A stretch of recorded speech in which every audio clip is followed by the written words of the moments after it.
All right, so I'm recording. All right, so today we're looking at how to prepare for technical interviews, and we have a guest speaker in the house, David. So we start with an icebreaker. We've just gone through everything. David, would you want to lead from here, or shall I just continue from uh, this side?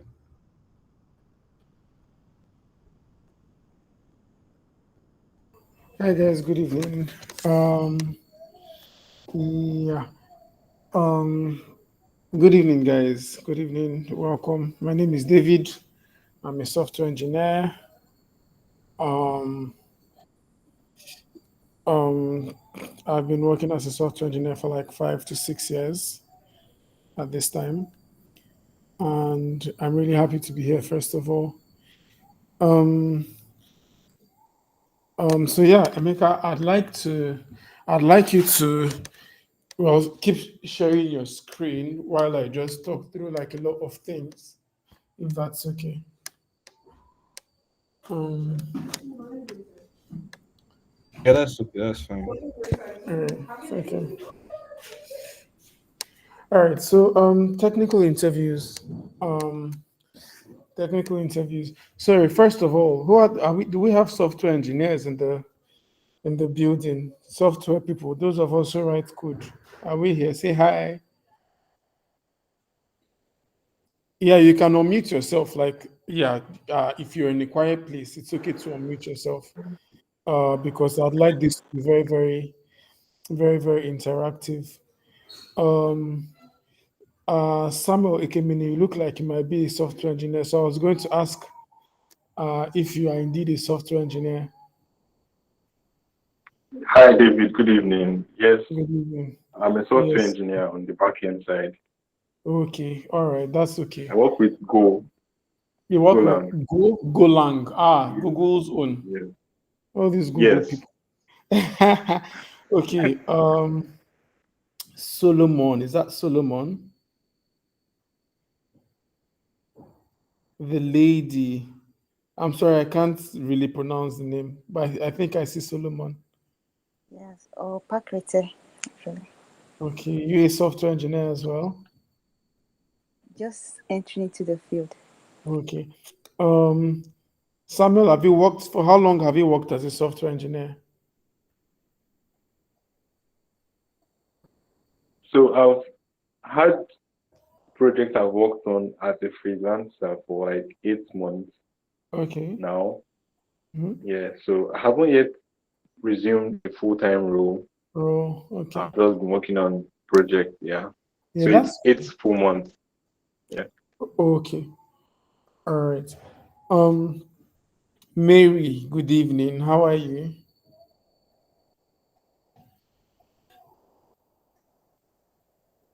Did, Mary Hi, just, Mary. Is she still here? Did she just leave? I think she just left. Oh, okay. All right.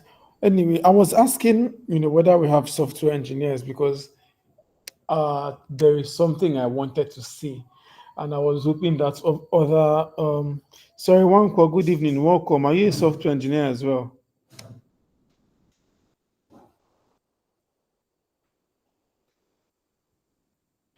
Hello. Okay. All right. That's okay. Okay. So, like, I wanted to say something.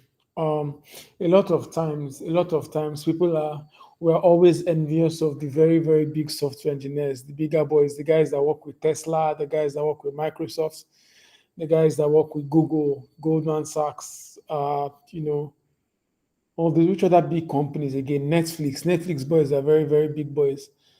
Um, yeah, we're always very, very envious of these people.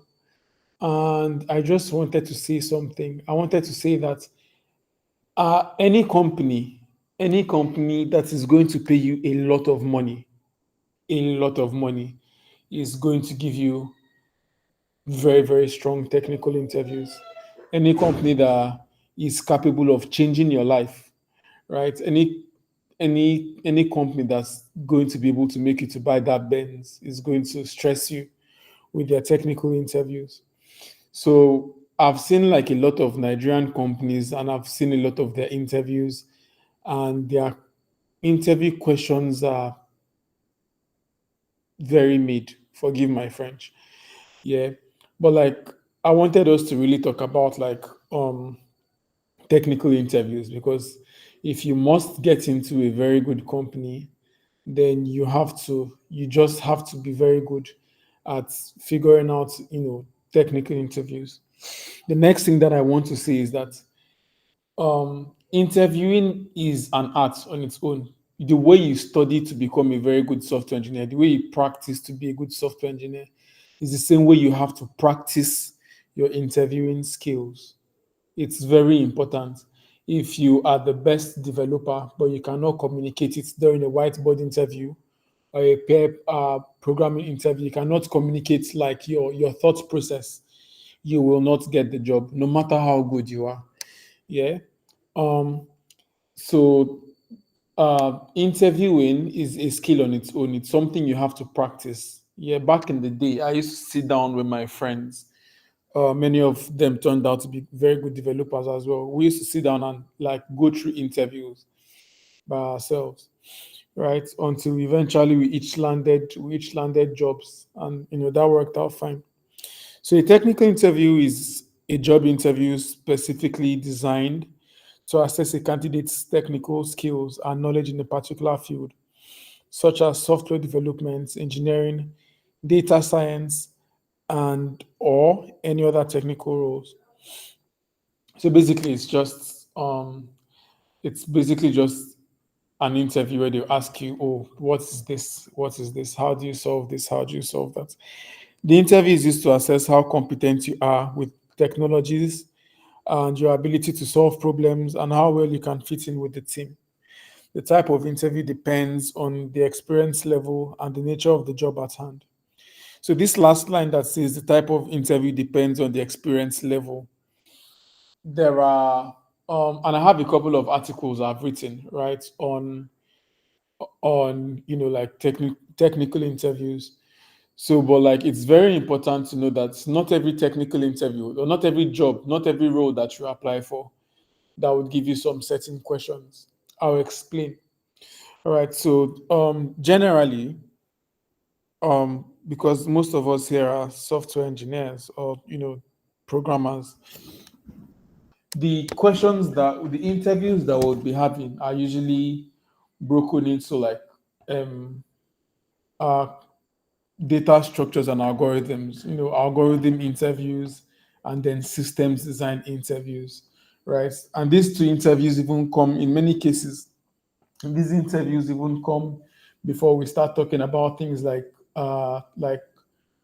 company fit. It depends on the company, sure. They can switch it up a little bit, but my point being, if you're applying for a junior role, right, and it depends on the company again as well. If you're applying for a junior role, you might not necessarily have to do a systems design interview, right?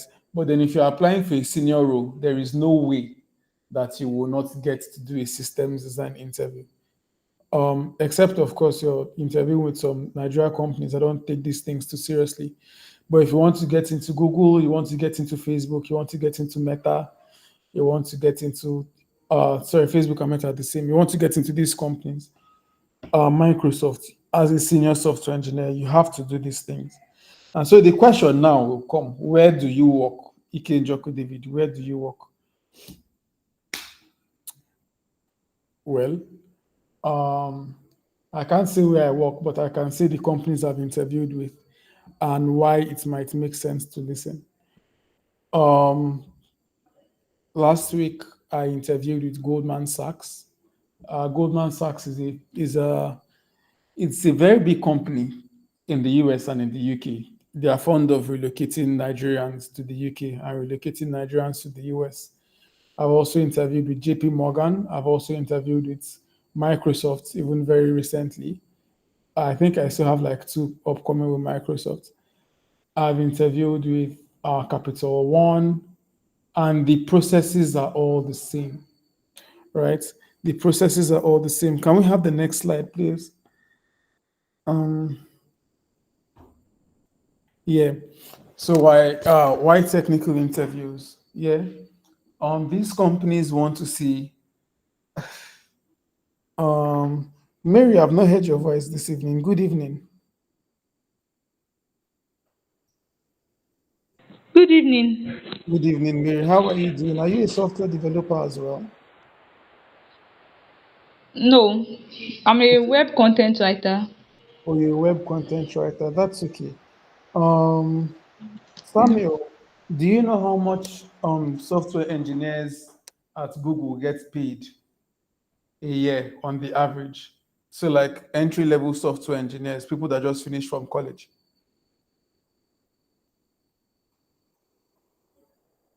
Do you have any idea?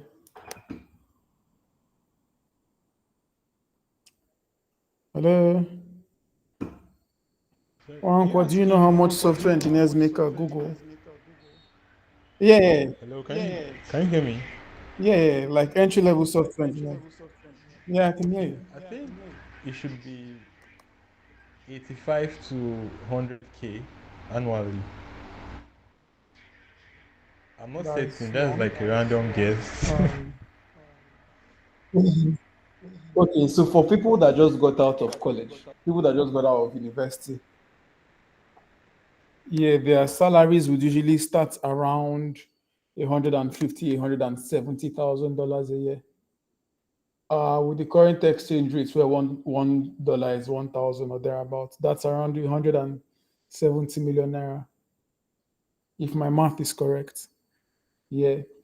And a company like Netflix, right? Oh, I'm talking about this is cash, right? We're not talking about, because many companies, when you join, they give you shares in the company, right? They give you shares. So you have $170,000 in cash that they will split across 12 months, and then they give you maybe like $70,000 in shares, stocks with Google. So you can sell off your stocks whenever you feel like you're broke and make money out of it, right? But with Netflix, salaries go as high as 700, $900,000 a year. So almost, I mean, that should be like, I don't know, 900 million naira. Is my math right? I don't know. But people make that much money, right? People make that much money. And so companies want to be sure. If I had a company where I had to pay somebody 100 million naira a year, I would want to be sure that this person knows what he's doing. I cannot hire you for 100 million naira a year or 150 million naira a year, and you come and be, writing inefficient code for me or breaking my systems back to back. Yeah. Um, so the reason for technical interviews is very simple. Companies invest a lot of money, and for them it's chicken change. For them it's change, but they invest a lot of money in the products that they sell to the public, right? Netflix makes a lot of money from just running Netflix alone, right? And so if they want to hire developers, that they need developers that can comfortably contribute to that Netflix project so that they can continue to make profits, right? So they need to know that these developers that they're hiring, or these designers, or these content writers that they're hiring, are problem solvers. They want to know that if something breaks on the Netflix server, we're not, everybody's not waiting for Emeka or for David or for one call to go and fix it. If that makes sense, they need to know that these people have an idea, right? That these people can write efficient code. I've been saying efficient code a lot of times. There's a way that you can write some particular functions that it takes the computer a lot more time to compute, right? So if we go to a website like Jumia, right, and we try to log into Jumia, and Jumia is taking 10 whole seconds for us to log in, but then we go to AliExpress and we can log in less than 2 seconds, and in the same 10 seconds we finished shopping on AliExpress. You'd find that over time, a lot of the customers on Jumia will migrate to AliExpress, and Jumia will lose so much money over time, and they might be forced to shut down just because somebody wrote an algorithm that is O of n square or something that takes so long to compute. People will migrate to the next best thing, and Jumia will shut down. Real life, that is how some businesses go out of order, or that's how some businesses close down, right? So they want to know that these engineers that they are paying 150 million naira a year are not going to, turn their websites or turn their applications to some, $100 million flop, if that makes sense, right? They also want to know that these developers have like write good quality code, if that makes sense. Now you might be very experienced as a developer, right? But then for whatever reasons, the quality of your code, maybe just the naming conventions, sorry, maybe just how you name your variables, or how you think through, or how long it takes you to get your answers right, might not be what the company needs. Sometimes it might be. So, for example, Netflix does not hire junior developers. Netflix, I doubt they even hire interns, right? When they are sourcing for developers, they go to like big companies. They go and pick from Microsoft. They go and pick from Google. They go and pick from, all those places. They want to know that these people that are coming in don't need to spend a lot of money training them, because Netflix is a product that is live, and Netflix has updates that come weekly or monthly, and they need people that are experienced enough to be able to keep up that pace, right? So quality control. They want to know that these developers, apart from being skillful, are very very high quality. The last one is culture fit. Um, you can you can be the best developer there is out there, but you have never worked in a company where politics is a big thing, right? And so you might not just fit in. Or you might have been a very, very big developer, but you're used to going to work every morning. You get a new job from a new company, and they're saying, oh, you have to work remotely. And now you run into an issue because you've never worked remotely before. You don't know what steps to take. You don't know who to contact. You don't know how to relate with people. Yeah. So these are the things that companies try to look out for. They have this money to throw around, but they also want to be sure that they are throwing it to the pockets of the right developers, or to the right engineers, or to the right designers, content developers, content creators. So far, so good, yeah? Does that make sense? Yes, and it Hello? makes sense. Oh, all right. All right, please, can we go to the next slide?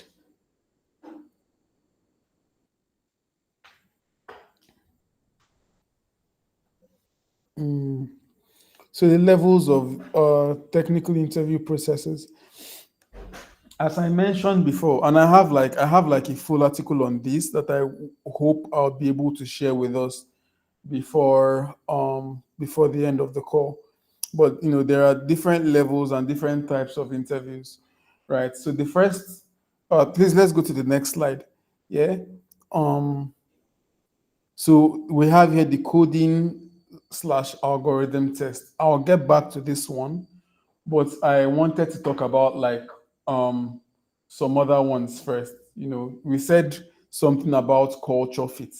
Yeah, there are some interviews that you attend and they just want to find out if you're a good fit for the company, right? For Google, they call it their what do they call it? Sorry, hold on. Let me just look up something real quick.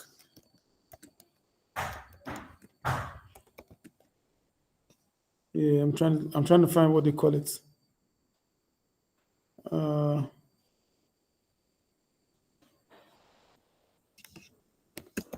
called- yeah, for Google, they call it their Googliness interview, Googliness and leadership, right? It's really not the most technical interview that you can you hear me? Can anybody hear me? Yeah, we can hear you. All right, so Google calls it their Googliness interview. In this interview specifically, you're not necessarily going to write code. You're not necessarily going to be asked anything on system design. You're not going to, they just want to know how you react to certain situations. So these are the kinds of interviews where you see questions like, oh, if you have if you're working with a team of 5 engineers and all of them are senior engineers, and you have to design and develop some API, and every other person has a different opinion, how do you address the situation? Yeah.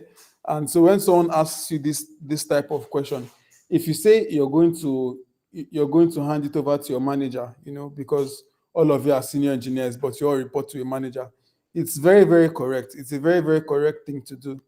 It might be the correct thing to do for Google, so that for Google, so that the engineering manager can go ahead and decide what steps to take.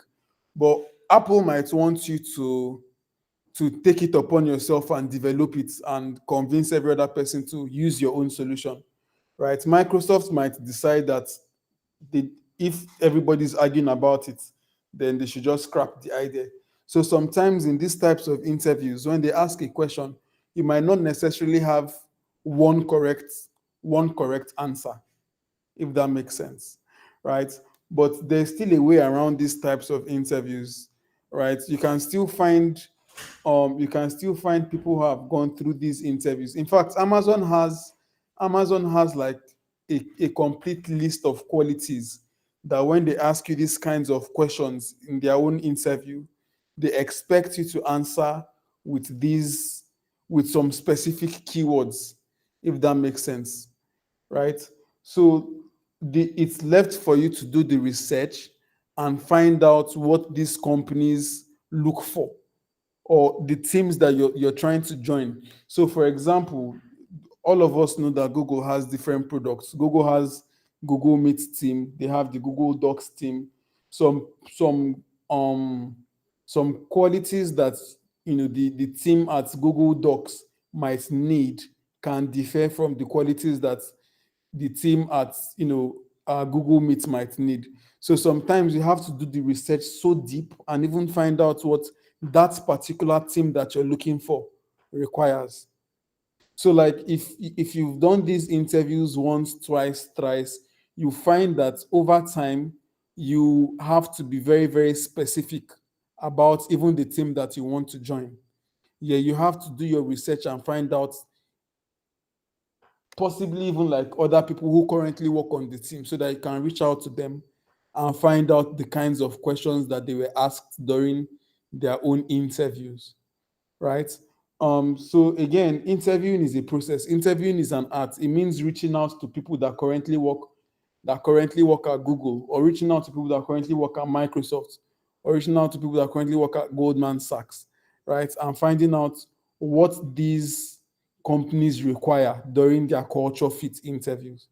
Does that make sense? So that you don't just they don't just invite you for a culture. And I mean, for many companies, this is the first interview. If you don't make this one, there's no point writing a data structures and algorithms exam. For some companies, this is the last interview. So, and it's usually the easiest, right? Just tell them what they want to hear. So you cannot be missing out. You can't have passed all your data structures exams, all your system design interviews, and you get to the googliness round where you're just supposed to cough out what Google wants you to cough out, and you now flop that particular interview. It's the worst thing that can happen to you. It's very heartbreaking. So you actually have to reach out and find out these teams or companies, what do they actually look for, if that makes sense. Does this make sense so far? Yes, it does. Okay, so that's basically about like a culture fit interview. All right, so a fit interview is a job interview process that assesses whether a candidate's values, beliefs, work style, and personality align with the organization's culture and core values. It's very, very important. It aims to determine if the candidate would be a good fit within the company's existing team and environment. During a culture fit interview, candidates may be asked questions about their work ethics, collaboration style, adaptability, and how they approach challenges, as well as about their alignment with the company's missions, values, and organizational structure. Um, yeah, as I mentioned before, many of these companies have specific keywords that they look out for. or specific things that they want to hear during the interviews. These are also the kinds of interviews where you hear things like, tell me about a time where you led the team to victory, or tell me about a time where you led, or where there was an argument on the team and you had to solve that, or you had to resolve that. How do you resolve conflicts? How do you approach a team member who you feel is depressed or is not contributing as much as they should? All these are part of like cultural fit interviews. So other people call them behavioral interviews. Yeah, as I said earlier, I have an article on that that I'll be sharing at the end of I mean, by the time that we're done with this evening. All right, so moving on. This interview helps organizations ensure that new hires not only have the necessary skills, but also mesh well with the company's culture, fostering a positive work environment and contributing to the company's long-term success. As I said before, 150 million of money, nobody's going to throw that at you if you're not good or if you're not a good fit for the company. Yeah? Nobody's going to throw that at you if you feel like you're not a good fit for the company. In real life, in the real sense of it, there are a lot of very, very good developers out there. You might feel that you're a 10x developer, you might feel that you've been programming for 5 years, you've been programming for 10 years, and you're applying for a job. I mean, you're good enough, but this other person has been programming for like 20 years. So if somebody were to look through my CV, there's one or two openings, or there's one or two job descriptions where it was a senior role. So in quote and unquote, I was a senior software engineer, right? But I also interviewed one day with one man, and this man has been programming since the year that I was born, and this is not a joke. And after that interview, I removed senior from my CV, from my resume, because no matter how I want it done, there are people that have been there. What might make the difference in the long run? Yeah. What might make the difference in the long run is that you might be a better fit culturally for the company. Does that make sense? So let's move on to the next one, being the algorithms, the coding challenge and algorithm exams. Yeah. Yeah. So my first experience with algorithms test was, I think, far back in like 2017 or 2018. I had at that time, I think I had interviewed with Bank of America at the time, and you know how it goes. Companies are outside always tell you, oh, they can relocate you, which is a beautiful thing. It happens to a lot of people. And so I had done the behavioral fit exam, and the next step was the coding and slash algorithm test. And the question that they gave to me was something I had never seen in my life. I just stared at this question until 2 hours was done, and that's how I didn't get in. Right? That's how I didn't get in. So usually, companies will throw questions at you, real life situations that they expect you to solve. So when people come to meet me and tell me they have been writing code for a while, I usually ask some very, very, and they say they're looking for software engineering jobs. There are very specific questions that I ask sometimes.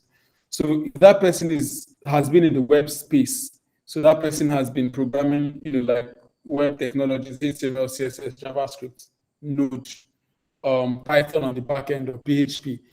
I usually ask the person, have you built a website before? Have you built an app before?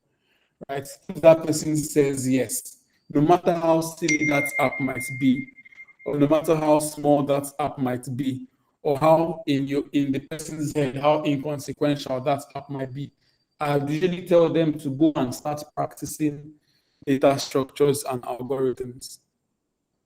Right? I'll have to ask that person to go and start studying and preparing with data structures and algorithms. And the reason is this. when a job opens up at Microsoft, yeah, when a job opens up at Microsoft, the recruitment process is very easy most times. The first thing that happens, I mean, everybody rushes is Microsoft. Microsoft is paying you. One of my friends that works currently with Microsoft, I think it's about 3.7, 3.8 a month. Actually, maybe like 4.2 now that dollar has gone up, right? So say 3.5, 3.8 million naira a month. So everybody is submitting CVs. All the very good software engineers in Nigeria, everybody is submitting CVs. So they take their time, obviously, and look through, filter through the CVs and select some candidates. And the next thing that they do is to send you a link to write this data structures and algorithms exam. And the last one that I wrote, believe you me, I nearly cried at the end of it, and it's not a joke. So what really happens in this? What really happens in these coding and algorithm exams? They give you a real life situation and ask you to find the most optimal way to solve a problem. As if that is not enough, they now give you time and tell you it's 3 hours for 4 questions. So yeah, you might see something like, okay, let's walk through. I want to walk through something with. Sorry, Samuel, it's just that your name has been entering out too much. Okay, no, I want to walk through something with Emeka. Emeka, can you please unmute?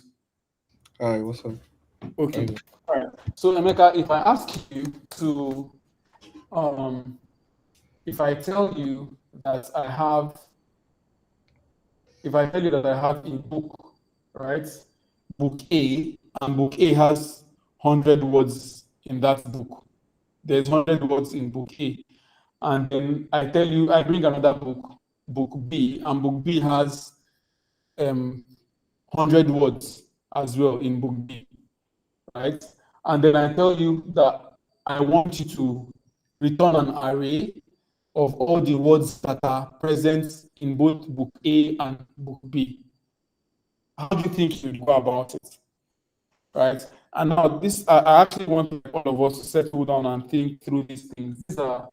These are the kinds of questions that you see in um, in algorithm exams or interviews, right? Sometimes it might sound easy, and sometimes they are a lot more difficult. I mean, actually, many times they are a lot more difficult than this, right? So one way to go about this can be to, when you open book A, you pick the first word and you cross-check all the places that they appear in book B.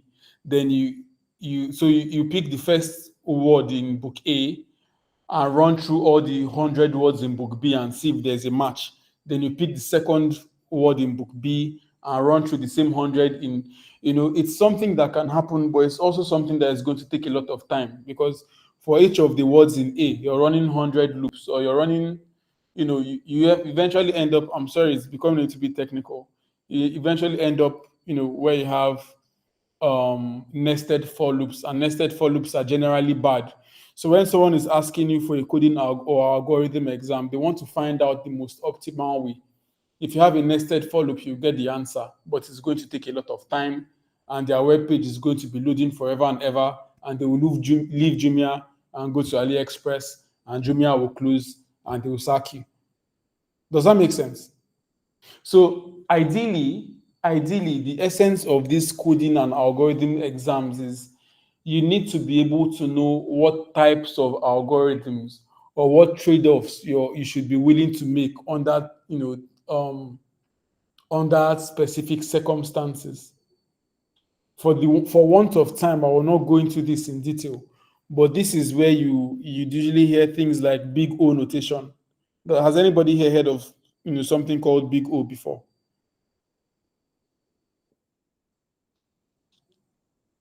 Yeah, so if you studied math or computer science in school, big O shouldn't be really new to you.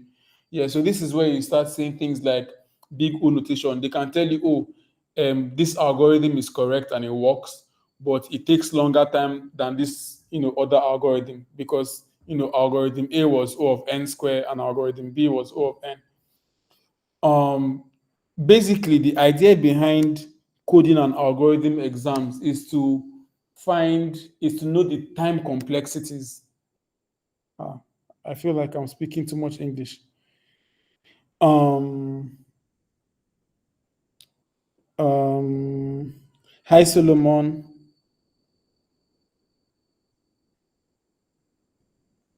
Hello. I am. Okay. Yeah, I can hear you. I can hear you. Sorry, have you ever heard of the term big O notation before? No, I've not. Okay. All right. Sorry, please, if anybody hears me mention something that they feel is strange, please call my attention back to it. Sometimes I used to forget that, we are of different levels. I used to talk as if I'm only talking to Emeka. So please, if I say something that you need to clarify, please call my attention to it. Okay. So when we say big O, we are talking about time complexities. It's basically just the time required for an algorithm to execute. Okay. So I'll give you an instance, right? If you go to all of us shop on Jumia, yeah, I like to believe that all of us have at one point or another bought something online, Jumia, or we've logged into Facebook, or we've logged into Instagram, or we've logged into any of those other places, right? So usually the flow for login would be that when you fill out your username and password, you would an API somewhere goes and submits your username and password, and there's a comparison. We'll check the database and see whether you exist on the database and if your password is correct. So if your password is correct, we'll now redirect you to your dashboard or to your homepage. Understood? Is that how it works? Hello? Yeah, that's how it works. Hello? Can anybody hear me? Yeah, we can hear you.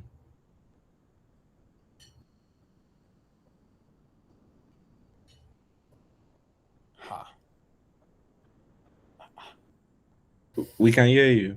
Okay, sorry, Wanko, can you hear me? I feel like I'm talking to myself. I'm sorry. Ife Chuku, can you hear me? Yeah, I can hear you. Can you hear us? Okay. All right.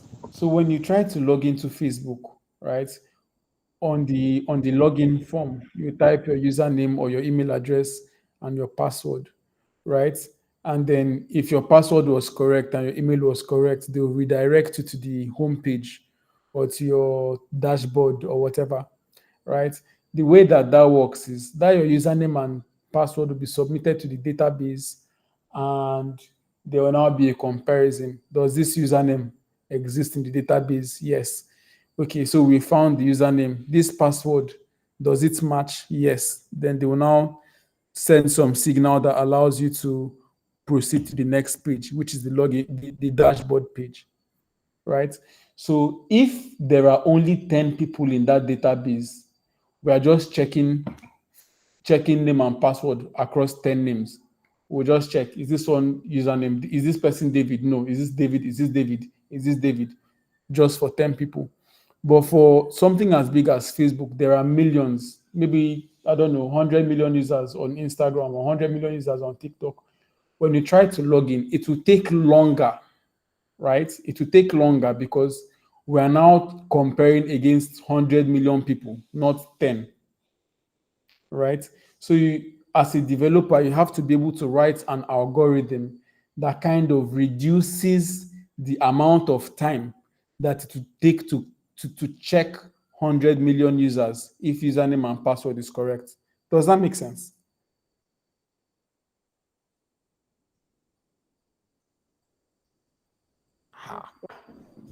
Yes, it Yeah, does. yeah, it does. Yeah, it does. Okay. Well, I don't know if I'm explaining well enough. But basically, the coding and algorithm test is for you to be able to know the trade-offs between time and space complexities of your algorithms. You need to know how to sort algorithms. You need to even know how to think like in an optimal way, right? You need to know the data structures, the different data structures that exist, the different ways that you can save data that are efficient, right? In real life, for example, talking about data structures, right? Data structures are just kind of like containers for storing data, right? The same way you cannot take your documents and store them inside your fridge or inside your refrigerator. Rather, you take your documents and store them inside an envelope, right? Or you cannot take food from your fridge and store it inside envelope. That's the same way that there are specific data formats that are better stored in specific data structures, if that makes sense. So you need to understand what kinds of data structures can be used to store what kinds of data and how you can now operate on those data structures so that querying that data or finding information in that data that you have stored doesn't take so long. That's algorithm tests are all about, coding and algorithm tests. Of course, you can still have algorithm tests and coding tests that just want to test how you think about certain problems, right? But ideally, they really want to know if you have a very very solid knowledge and understanding of data structures and algorithms. So my advice, because this is not something that you can run away from, right? I've been hearing about data structures and algorithms since 2017, and this is 2023, entering 2024, and it has not changed. You will still do it.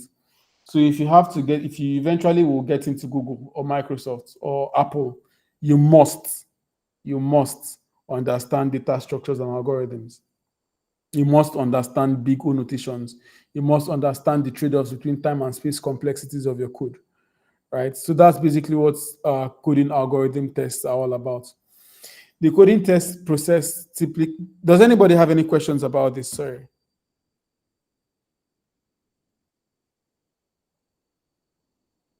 Okay, so moving on.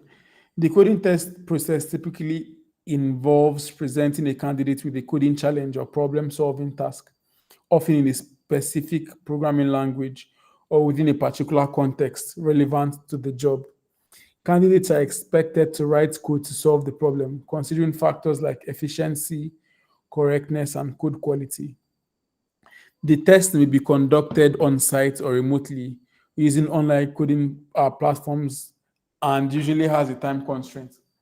All right, so we talked about this. Some of these platforms, if you've had to write code on, if you had to write solve something on Leet Code before or HackerRank, I think those are the most popular ones.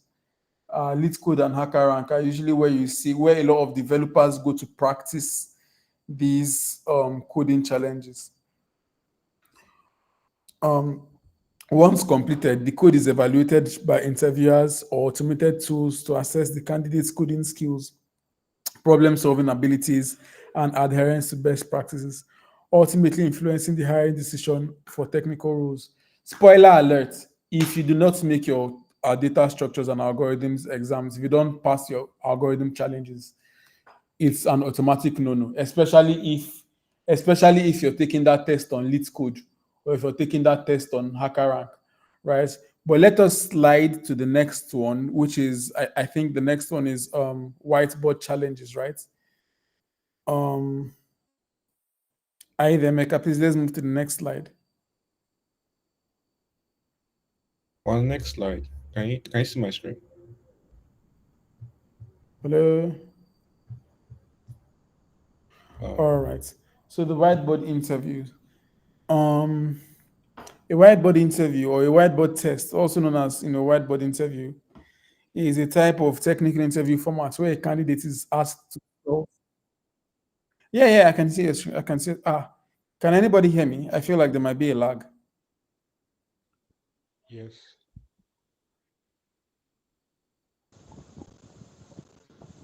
Okay.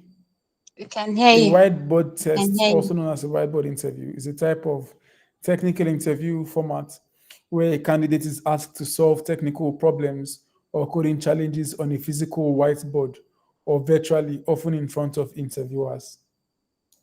Um, All right. During the whiteboard, hello?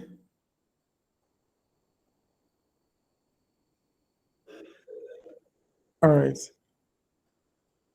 Okay.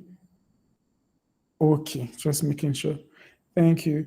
During a whiteboard, during a whiteboard test, the candidate is typically presented with a technical problem, algorithm task, or software design problem, and is asked to write out their solution on the whiteboard using diagrams, pseudocode, and annotations. The interview is used to test your problem solving ability, domain knowledge, and ability to communicate clearly. All right.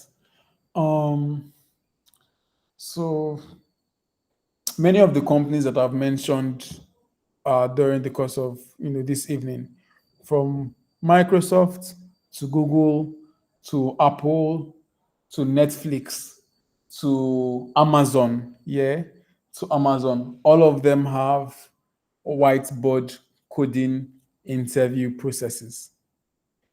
Um, all of them have this process. So basically, they invite you, and this usually happens on site, especially if you're in the same country where they have an office, right? I have a friend that recently got into Google in India, and he was invited for a whiteboard interview. Um, I have a friend who is a machine learning engineer at Apple, and he also had to go through the whiteboard interview.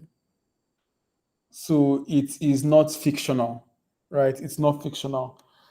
So a lot of times, you can have, or someone can have a lead code interview, you know, an interview that I can do on all these platforms, lead code and HackerRank, and then people can contract these interviews out to experts, right? It happens.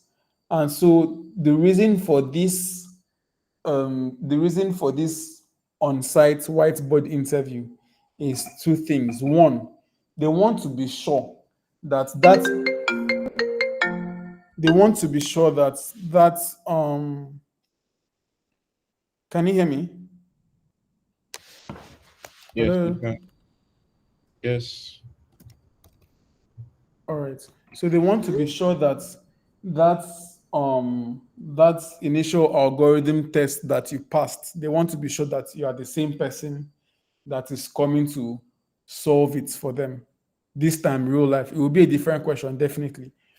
And they want to be sure that you are able to communicate your ideas properly, right? So I said before that you have these types of interviews, and then they give you 1 hour, or they give you 2 hours or 3 hours to think out a solution and solve it. The truth is that if you're able to think out your solution in 45 minutes, you can use 5 minutes and write the code. So what happens during the whiteboard interview is that you sit down with the people that are going to be interviewing you are also software engineers, probably some of the very senior software engineers in that company, right? So they are going to sit down with you, they are going to give you some difficult question, and then they want you to explain your thought process, right? They want to see how you name your variables. Very important, because the way that you name your variables would also go a long way to determine how readable your code is in the long run. Um, in my current company, we have to rewrite some of the legacy code, basically, even just migrate from one language to another. And the reason we are migrating is not necessarily because the old language doesn't work, no. It's because the developers that wrote in the old language did it so tightly that it's not even readable anymore. So you start seeing variables. Somebody's trying to name all the types of cars there are, and the person just calls it I. What is I? How does I relate to car? How am I supposed to read it and understand? And rewriting code, believe you me, takes a lot of time for companies. So instead of developing a new feature for Netflix, there isn't the time to rewrite code because somebody didn't name their variables correctly. Yeah. So they need to check all these small things, all these little things. They need to know how you think. How you think. um they can give you a question, and that question can have four different approaches, and all those four approaches will give you the same result, but then they need to know how you think about it. Which of these approaches do you think is the most optimal, and why? Right? So when you've figured out, and you shouldn't be scared in these kinds of interviews. You should ask a lot of questions. You should ask a lot of questions.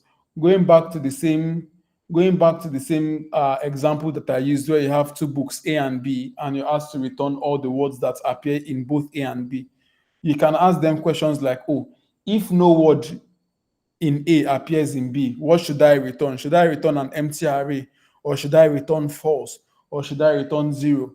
Yeah, in these kinds of interviews, you don't make random assumptions. That's why there are other engineers in the room, and it translates a lot to real life, right? Because at least I've been with Emeka when he was doing stand up, and somebody said something, and he still had to ask, what do we return if this does not work? If this function fails, how do we tackle it? Yeah, these are the kinds of questions you ask in real life. And these are the kinds of questions that you ask during whiteboard interviews. So you're not making assumptions. When you get stuck during a whiteboard interview, it's a collective effort. I used to tell people that if you pass the whiteboard interview, it's because other interviewers, it's usually because other engineers on the team may have pointed out one or two things to you, or may have helped you explain something that you don't understand. And that's one of the things that they look for, right? How are you able to, if you have a problem in solving this algorithm, how are you able to communicate that problem to a fellow engineer so that he understands where you are stuck, and understands how to help you?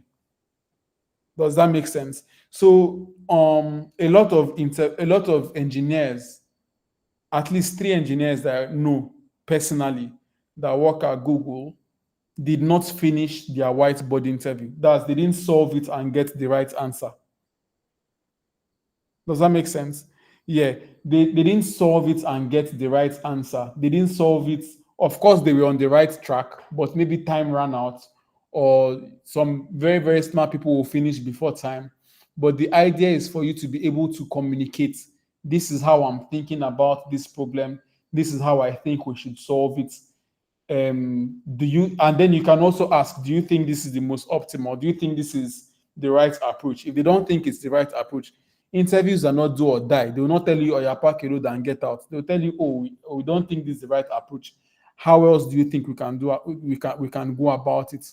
Or if your interviewers are nice enough, they can ask you, oh, have you tried looking at it from this perspective? Basically giving you a different light to look at that question from. Yeah. So in my own experience, I prefer whiteboard interviews to just solving it on Lit Code. Yeah. There's something called rubber ducking. Yeah. So you can use someone as a rubber duck. For us software engineers, if I have a problem and I'm trying to explain that problem to Mary or to Samuel, yeah, sometimes during the course of that explanation, something might just click in my head, and that will be the solution that I need. So in that case, I've used Samuel as a rubber duck. So basically, the point of whiteboard interviews is for you to be able to use the other engineers inside that room as rubber ducks. You use them to figure out the best approach or the best solution to your problem. You don't always have to get the answer right. If you give me if you give me and Emeka one particular question, Emeka might be able to solve it in 10 minutes without asking any questions, right? I might not be able to solve it in 10 minutes. I might need 15 minutes and help from one or two other engineers, or cues from two other engineers. It doesn't mean I don't know it. It just means Emeka thinks about it in a different way. And sometimes I might need help to think in that way that Emeka is thinking, and that's okay. So whiteboard interviews are not a do or die affair. Yeah, they're just for you to be able to communicate your thought processes effectively. Can we move on to the next slide? pair programming tests. Aha. This one is also like a whiteboard interview. Pair programming is similar to whiteboard interviews, but is mostly done virtually with one or multiple interviewers. Just like in a whiteboard test, you will be handed a problem to solve, but this time you have to implement your solutions in a specific programming language, framework, or environment. The goal of pair programming is not to test your programming skills, but to evaluate your collaboration and communication skills. You will be paired with another programmer, usually someone from the company, and you'll be required to work together to solve the given problem. This will involve discussing and brainstorming ideas, sharing your thought process, and providing feedback to each other. Um, at my current company, I underwent this particular one, and it was beautiful. The person that interviewed me during my pair programming test ended up being my team lead in the current team that I'm working in, and it was very nice. So um when you are pair programming, it happens in real life too. It's not just about interviews. It's not just about interviews. The world of tech has gone remote. I can't remember the last time I ever went to any office. In fact, in the last 2 years, I've not gone to any office. I don't think I've gone to any office, right? Um, but there are some times when a project might be due tomorrow, or you might have a demo tomorrow, right? And then your team has to stay up this night because you guys were going for parties all through the week and nobody really did anything serious. Right now, the demo is tomorrow. Everybody has to be available this night. So we can have like the way that all of us are inside this meeting, we can have that meeting running and everybody is just going to be writing, writing code, thinking out solutions and stuff like that, basically. So the beautiful thing about tech interviews, at least in our generation, is that many of the interviews actually reflect what you're going to be doing in real life. When you're pair programming with an interviewer, you should ask a lot of questions, the same way you ask questions inside whiteboard interviews. Um, some people think about algorithm problems in different ways. um if you're not able to see it from the way that the interviewer wants you to see it, it's his job to make you see it that way. So if he wants you to do it with approach A rather than approach B, he will continue to hint towards approach A, and then you have to take that hint and do it that way. So basically it's almost the same thing as whiteboard interviews. Ask a lot of questions, um talk a lot, keep talking, right?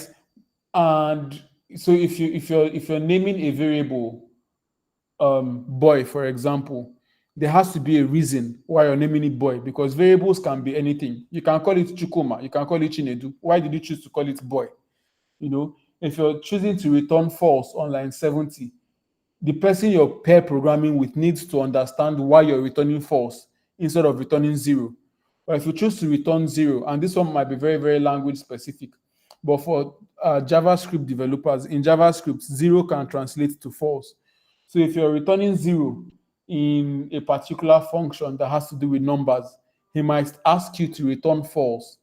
And you might now come back and say, oh, but zero is false. But then you need numbers, not booleans.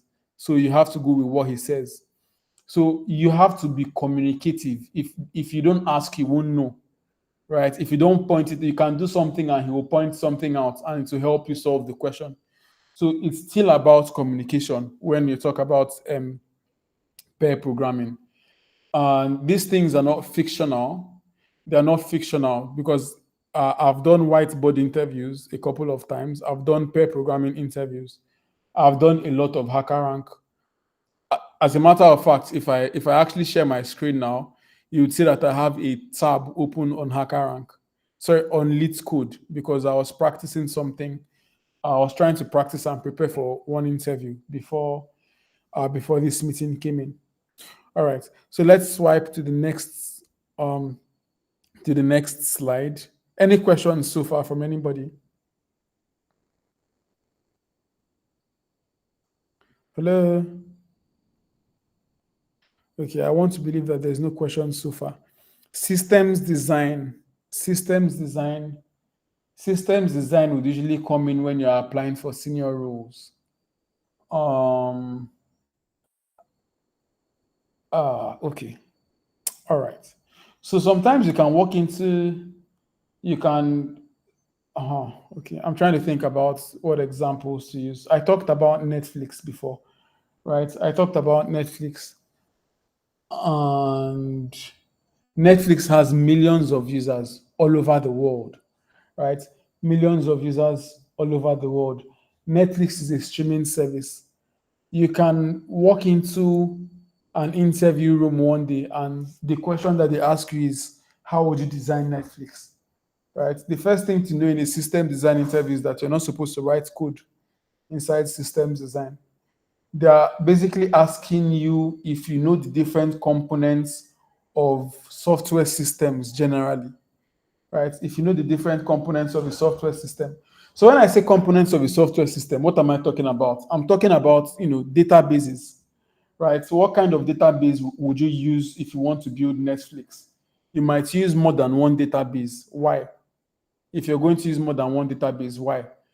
Um, so let me ask Albert Samuel. Hi, good evening, welcome. I noticed you just joined. Are you a developer?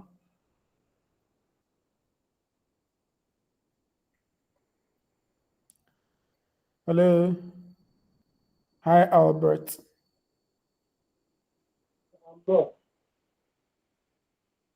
Good evening. Welcome on board. Are you a developer? Sorry to ask. I'm not. Okay. Do you have any? Yeah, Samuel is a backend developer. Yeah, Samuel, a backend developer.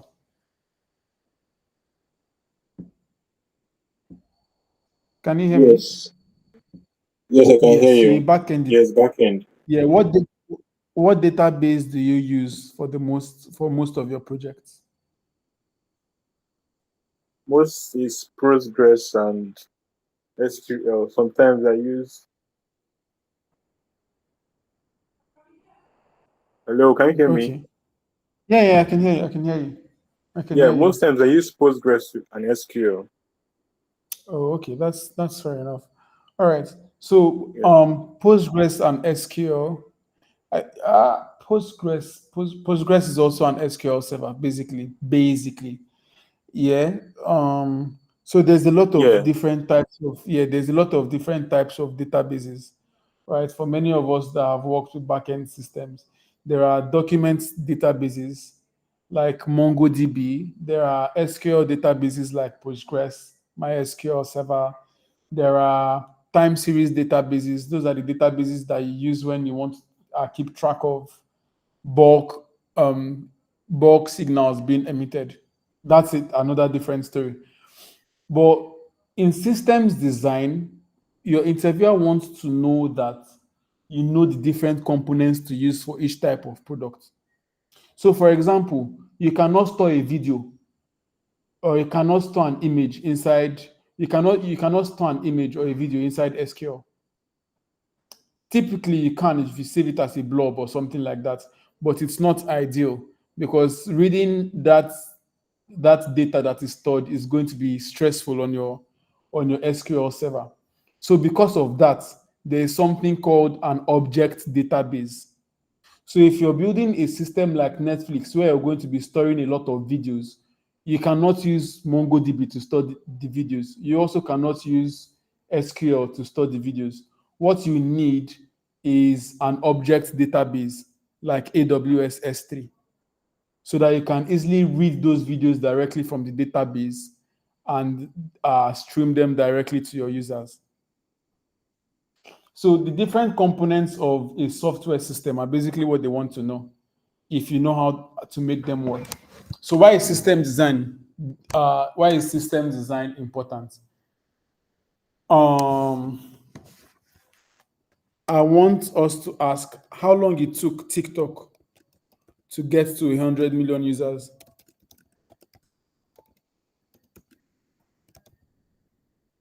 Let me see. Please hold on. Okay.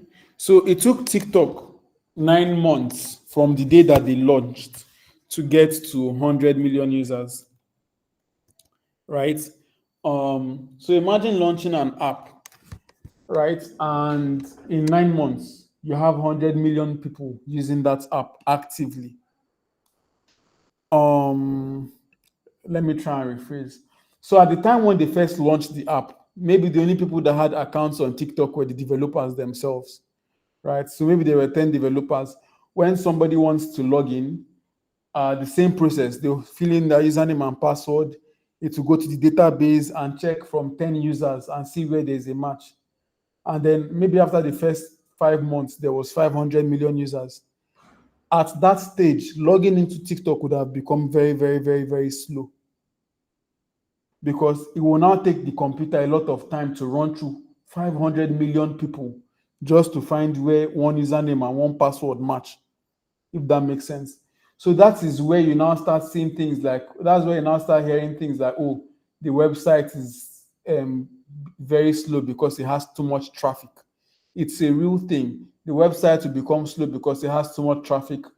It now takes a lot people a lot of time to watch one video on TikTok. So they'll have to go and look for somewhere else to watch it, like YouTube. And then TikTok starts to lose money. So what did TikTok do? They now have to scale, right?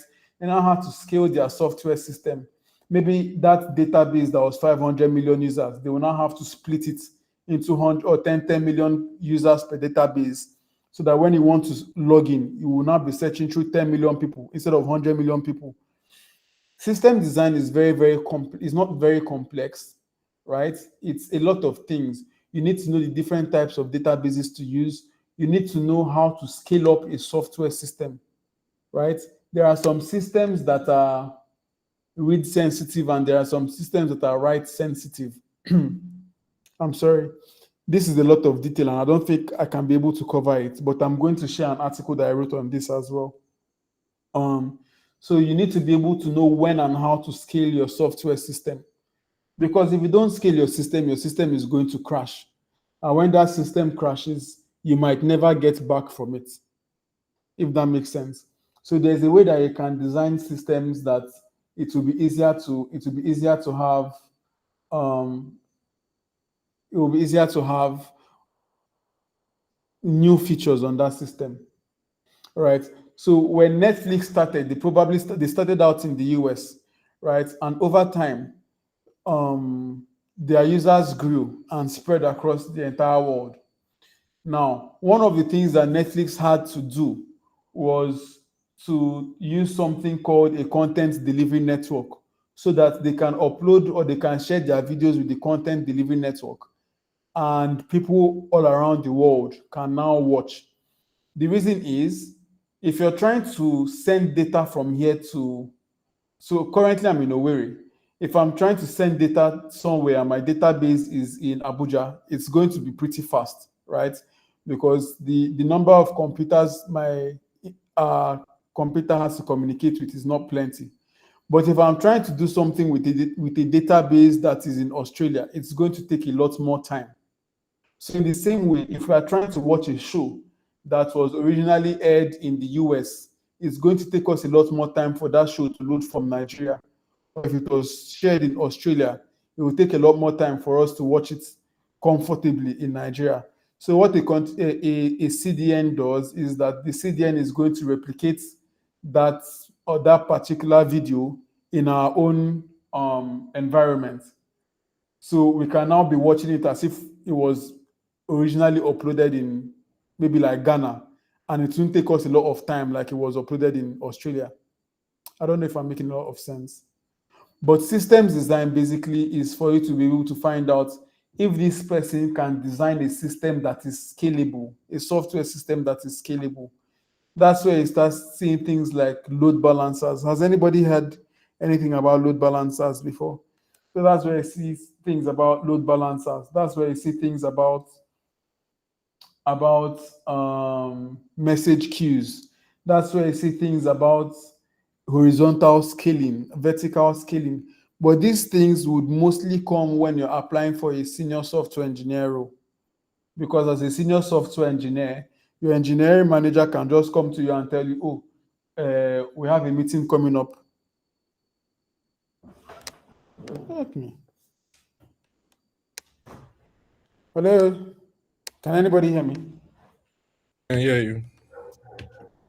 All right. So as a senior software engineer,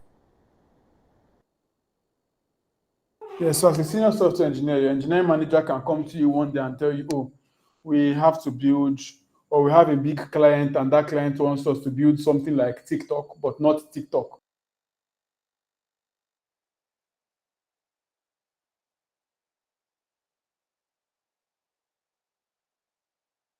Looks like we lost David. Let me see if he's going to join again. But how you guys seen the lecture so far?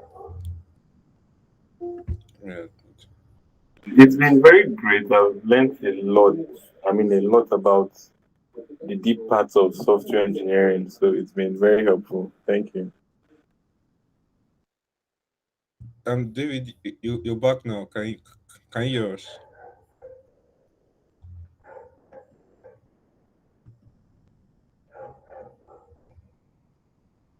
David, if you're talking, your mic is mute. Um, mic Oh, on. sorry. Thank you.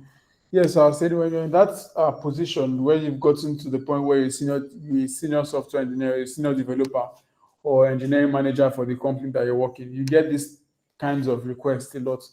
You might have a system that already works. You people already built Netflix, already built Facebook, and or you already built Netflix, and for some weird reason, Netflix comes or your manager comes and says, "Oh, that you now want Netflix to be able to for people to be able to view status on Netflix, or for people to be able to watch, or two people to be able to watch the same movie from different locations."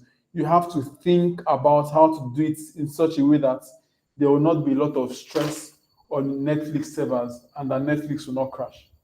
That's basically what system design is all about. Yeah. So a system design interview is a crucial part of technical interviews, especially for roles such as software architect, senior software engineer, or systems engineer. During this interview, candidates are tasked with designing complex software systems. The goal is to evaluate a candidate's ability to design scalable, efficient, and maintainable systems while considering factors like performance, reliability, scalability, security, and other architectural principles. My one piece of advice for anybody that takes a system design interview would be to ask as many questions. In fact, don't stop asking questions. Ask many, many, very many reasonable questions. If somebody comes to you and asks you, so typically from experience, I've never been in a system design interview that lasted more than 1 hour. Never in my life have I been in an interview for system design that lasted more than 1 hour. So when somebody comes to you and tells you, oh, design Facebook for us, or design WhatsApp, or design TikTok for us, the amount of thought that was put into designing TikTok was not done in 1 hour. Yeah. And so you cannot do it in 1 hour. Talk more of inside an interview or during an interview. So you now have to ask the interviewer questions like, oh, what particular aspect of TikTok do you want me to design? Because the person might actually just want you to design a login system, and you're going to talk about uploading videos and streaming videos. And in that case, you will just feel it because you're talking about things that the interviewer does not want to hear, if that makes sense. So my one advice would be to ask a lot of questions, um, and know why you're using certain things. If you're telling somebody, we want to use MongoDB against MySQL or against Postgres, you have to explain why you feel MongoDB is a better database to use in that situation than Postgres, right? If you're telling someone that you want to use Redis to store data, you need to explain to them why you need to cache that data. If you're telling someone that you need a CDN, you need to explain to them why you need that CDN, if that makes sense. So system design interviews really don't involve coding. You don't have to write any code at all. It's just talk about solutions, talk about how best something can be solved, And if you're able to convey your thoughts very well, then you will most probably get the job. There's also no correct answer to any system design question. You know, um, if they ask me to design Facebook and they ask you to design Facebook, I might design it with Postgres as my database, and you might design it with MongoDB as your database, and two of them are okay. But the difference is, why am I using Postgres and why using MongoDB? In real life, it's all about convincing your clients that you're making the right choice or you're making the right decision, right? So you don't have to write any code in system design interview. It's not something to kill yourself over. Just ask a lot of questions, a lot of clarifying questions, and you'll be good to go. All right. So moving on, they need to demonstrate their understanding. Sorry, please let's go back again. Yeah, they need to demonstrate their understanding of various components, data flow, communication protocols, database schemas, API designs, and trade-offs in systems. There is something called the CAP theorem, CAP theorem in systems design. It's something that's really important. Something about um, trade-offs between reliability and concurrence, data concurrence. Story for another day. I would share an article with us, probably in the group chat, when we are done with this. Um, Interviewers may ask probing questions to assess the candidate's ability to make informed design choices, and to identify potential bottlenecks for issues in proposed architecture. Does anybody have any questions about this system design? I don't think I've done justice to it, but I'm also looking at our time. So if there are no questions, all right, please go ahead, Samuel. Okay, thanks a lot, David, for this session. It's been very helpful. So my question is, from what you explained, the same system design to me has some similarities with the first one you talked about, which was algorithms. So can you just state a clear difference? Because you gave an example here where if someone is trying to, okay, if people are trying to access Netflix at a particular time, how can services run like concurrently without crashing the server? So what is the main difference between system design and having to work with data Data structures structures. and algorithms? All right, let me put it this way. Um, Okay. okay, so let us say 100 million people are using Netflix, right? If I'm Yeah. going to design a system for Netflix such that these 100 million people can watch at the same time without um, without the system crashing, I'm going to be, as a system architect, as a software architect, as a senior software engineer, I'm going to be thinking of a way to make sure that the load is not too much on the one server that we have. Assuming Netflix has only one server, if 100 million people are watching 4K videos on that one server, there is nothing in this life that will stop it from crashing. But what can I do as a systems designer or someone that designed the system? I can replicate or duplicate that server. So instead of having just one server to serve 100 million people, I can design it such that one server so that each server can serve only 1 million people.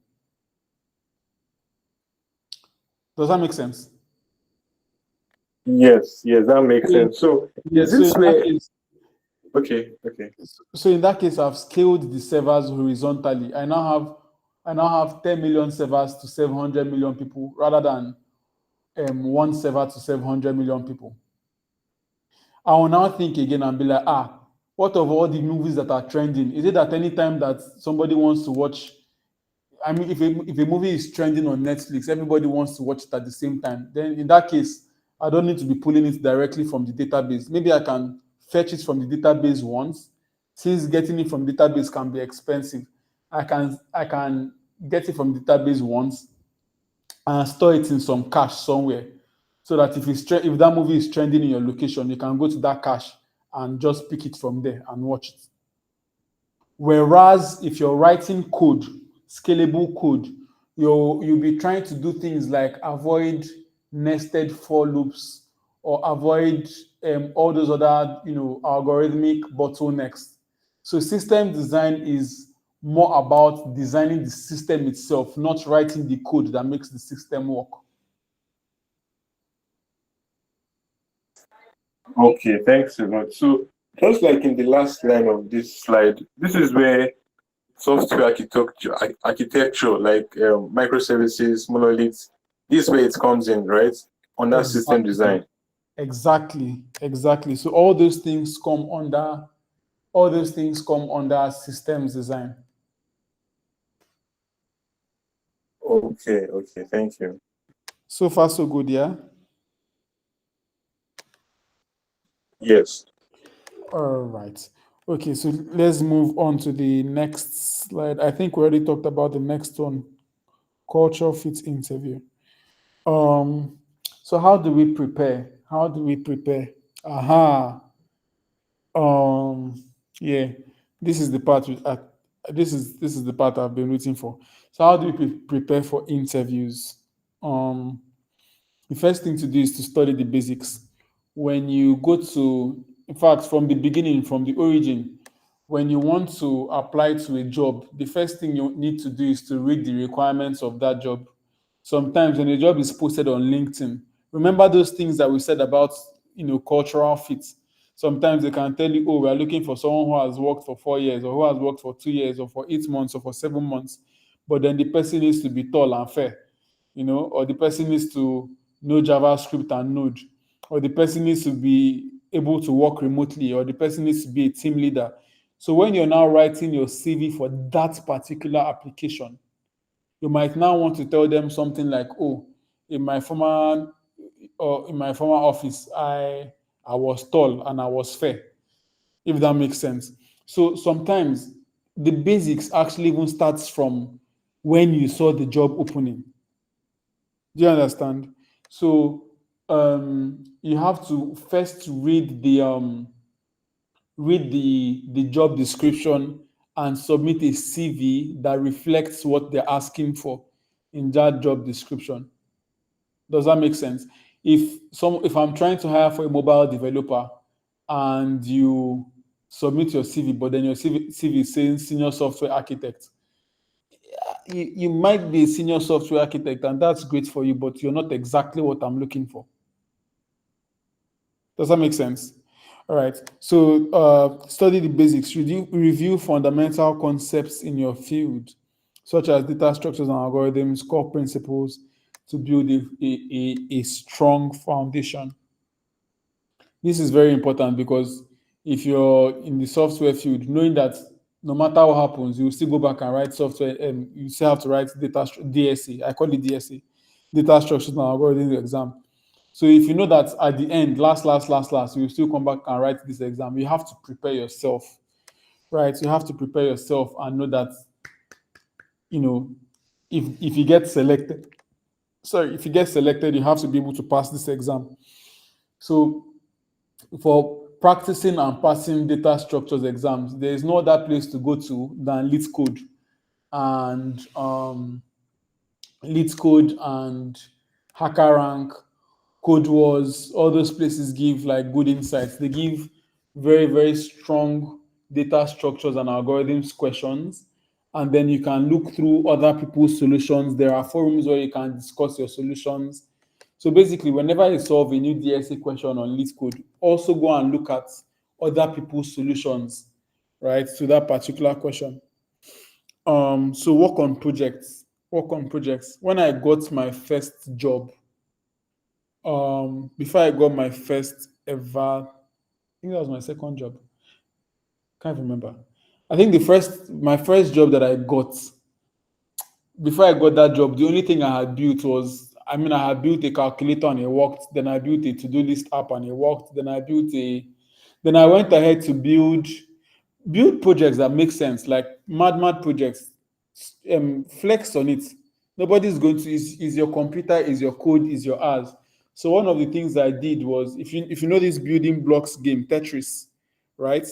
I built my own with JavaScript and HTML and CSS, and I was so proud of it. And it was one of the things on my CV.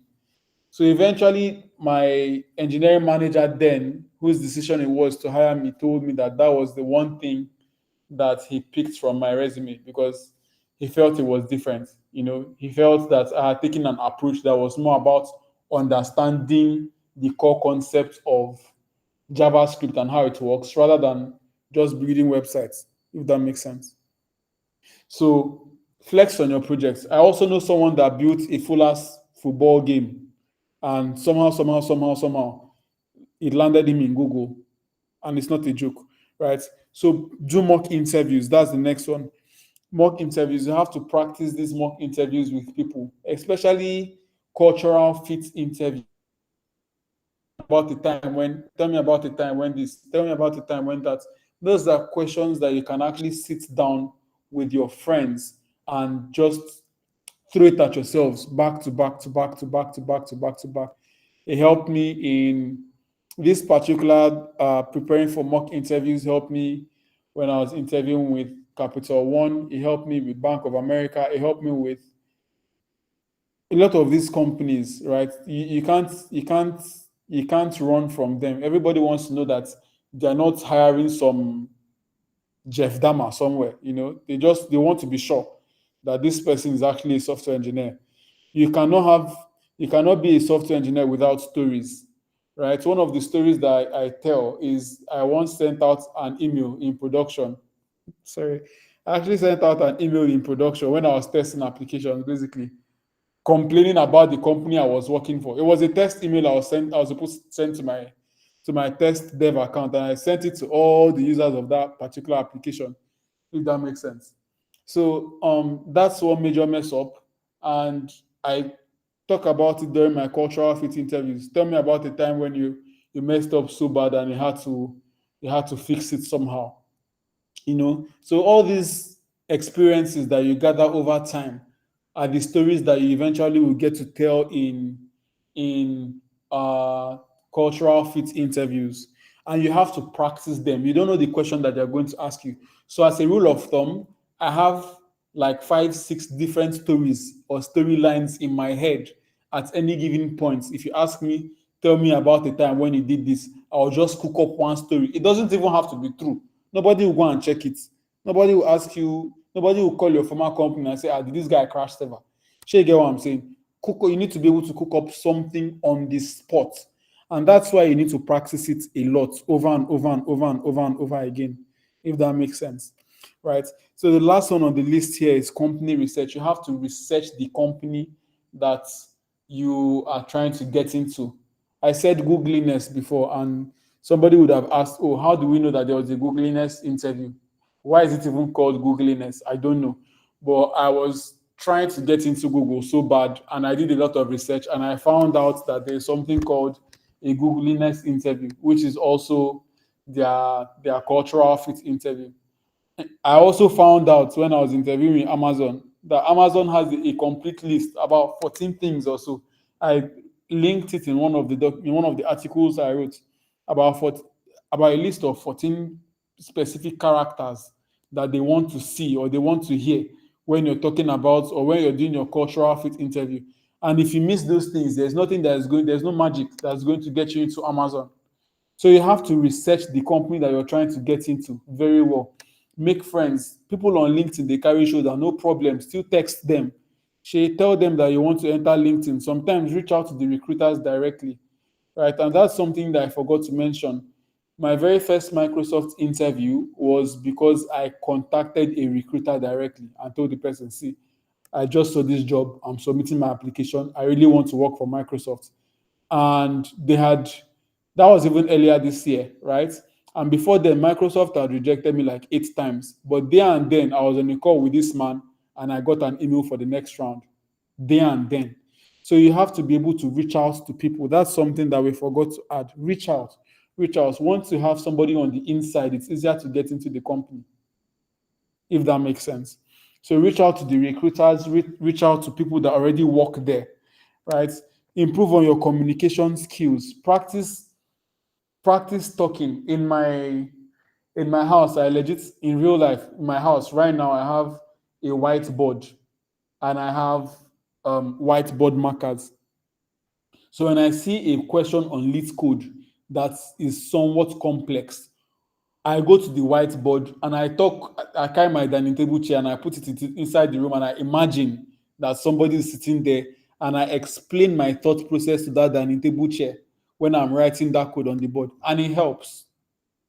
It's anybody that walks into my room and sees me doing that thing will think I'm mad. Am I mad? Probably. Am I looking for money? Definitely. Yeah. So you have to decide whether I want to be mad and enter inside Google, or I want or I want to be normal and stay where you are, if that makes sense. So you have to practice. You have to continue to practice. Practice your communication skills. Practice writing code on a whiteboard, on cardboard paper, on the wall, anywhere you feel like you can write this code in preparation for a whiteboard interview. Go and practice it. In my own case, I legit had to buy a whiteboard and I bought plenty markers, right? Practice coding. I do this thing where, as much as possible, I try to make sure that I solve one lit code question every day. Even if it's a question even if it's a question I've solved before, right? So if I try the very, very difficult ones, or I try the medium ones and they not go and solve, it's difficult. I'll go and look for one I've solved before and look for a new way to solve it. Just make sure that you're always practicing lit code. Group study is another very, very important one. If you have a team that is motivated, like we have here at Dome Academy, it really helps. Um, a friend of mine recently got into Goldman Sachs, and she finished from Imo State University optometry. She finished in May. By June, Goldman Sachs had relocated her to the UK. And I posted something on LinkedIn recently, and she retweeted it. She reposted it, and that thing gave me ginger. And I'm like, this girl now works for Goldman Sachs.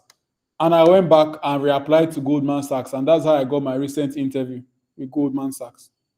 So sometimes it might not even be that you're speaking with these people directly. Sometimes you might just see them accomplish something really great, and it will be doing as if your own time is near, right? So find a group to study with, find people that you can reach out to if you have issues with code, if you have issues designing this type of system, if you have issues solving this type of algorithm. There has to be somebody that that you can reach out to, right?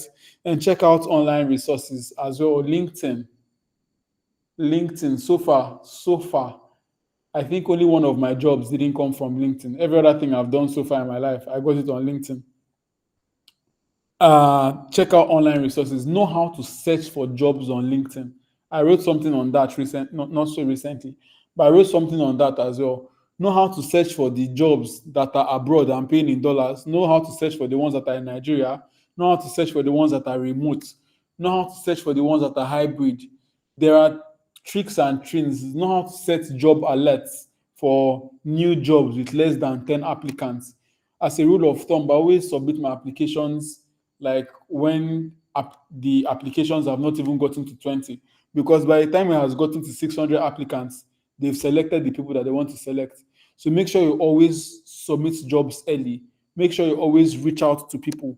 Make sure you always find YouTube courses, YouTube videos that are going to be able to help. There are some people that have dedicated, like Neat Code. I think I saw something about him on one of the slides that's coming up.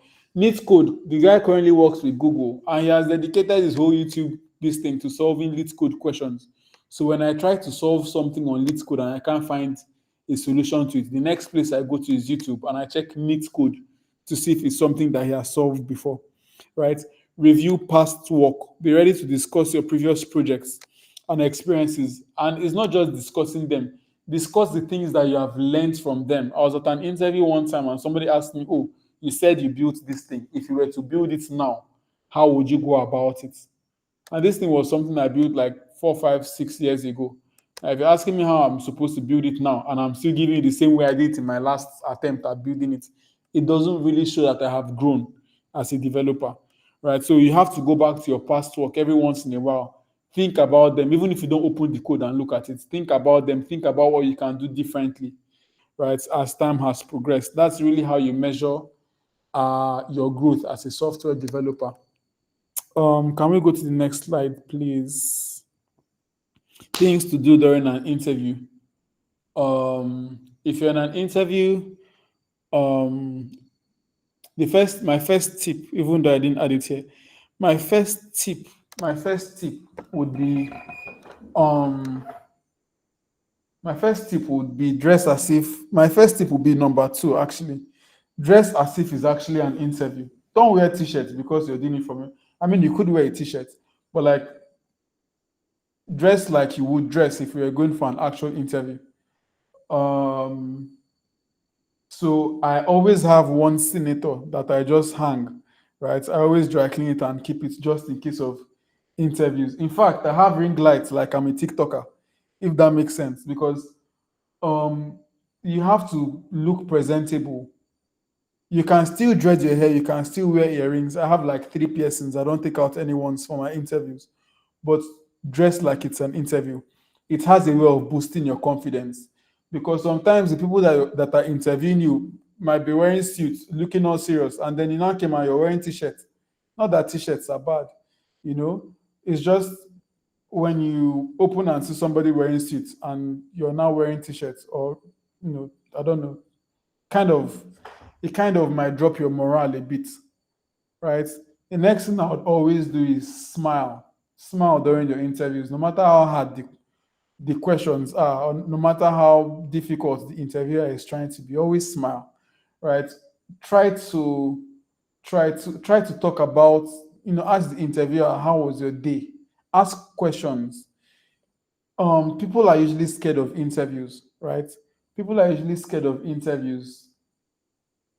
Why is what I really don't know.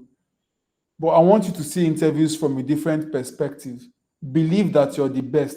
Let this company come and sell themselves to you. Yeah. So you're not just going there to sell yourself to the company. Let the company also sell themselves to you. I was at an interview one day and the person was calling one kind of ridiculous price as compensation. And I asked the man, did I own this ring light and wear suit to come and answer to come and collect this type of money from your hand?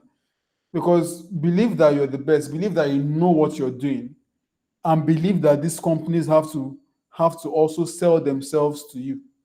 So it's not a do or die affair. Interviews are also a way for companies to sell themselves to prove that they need you on their team. So it's okay to ask during an interview, what is your compensation for this role? And I always ask this question because I don't like wasting my time, right? Especially with Nigerian companies that don't pay a lot of money, and I've passed your data structures and everything exam. And you're now coming to tell me, oh, for this role, you want to hire a lead developer, but it's 35,000 naira a month and 5,000 naira for data. Um, you're wasting my time. I'll ask you, what is the total compensation for this role? Ask the interviewer, okay, why should I work for you? I mean, I have an interview with companies A, B, and C. Tell me why I should choose your own company. Put that interviewer inside hot seat, the way that they are putting inside hot seat. It's not a joke. Like, talk to them, ask them, what does it feel like to work at so and so company? Why should I come and work for you people? How am I sure that if I come here, my BP will not rise? Yeah, it's all part of the interview. Ask them questions too, right? Communicate clearly. You need to communicate and convey your points in a way that is easy to understand. Try and practice this a lot with people. Practice interviews. Um, Again, these things are things you need to practice. Sit down with your friends, tell them to interview you. You can go in one room and let them stay in another room and let them call you on Google Meet and you practice the interview together. Practice how to talk to people, practice how to smile. During the practice, you can actually stop and ask them, oh, am I smiling too much? Or does it look cheesy that I'm smiling too much? These things actually really count. As a matter of fact, before each of my interviews, I actually make a call to find out if the lighting in my environment is okay, if the dress I'm wearing is okay, if it's an interview, treat it like an interview. Communicate clearly. Speak short sentences.